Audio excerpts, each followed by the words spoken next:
In today's video, I'm going to teach you how to get a refund on a Deliveroo order in 2025. Whether you've encountered a problem with your order or something just didn't meet your expectations, securing a refund is straightforward. Follow these steps carefully for a smooth experience. First, open your browser and head over to the Deliveroo website. If you're using a mobile device, you can also use the Deliveroo app.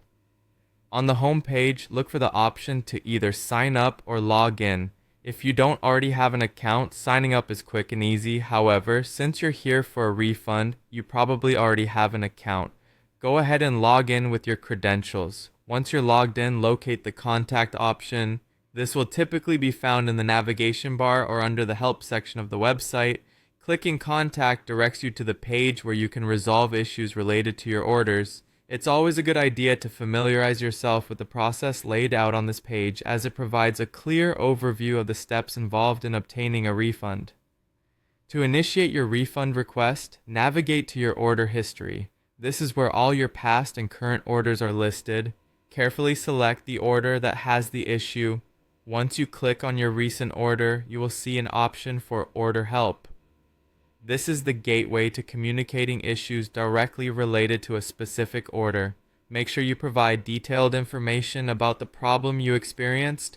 Being precise and accurate in your description will help Deliveroo's support team understand and process your request better. An important step here is evidence. If your order arrived incomplete, was incorrect, or if the quality was not as expected, make sure to gather any evidence you think might help your case. This could include photos of the incorrect items, timestamps showing delays, or any other supporting materials that substantiate your claim. Attach these files in the Order Help section before sending your report. Deliveroo's team will review the evidence alongside your description to determine eligibility for a refund. After submitting your report, it's a wise move to keep a screenshot of your submitted report and any confirmation emails or messages you receive.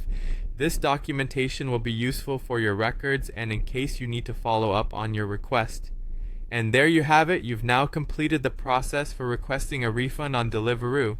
By following these steps with patience and attention to detail, you can ensure your issue is addressed promptly. Remember, maintaining a clear record of your communication will assist you in achieving a satisfactory resolution. Thanks for watching and good luck with your refund request.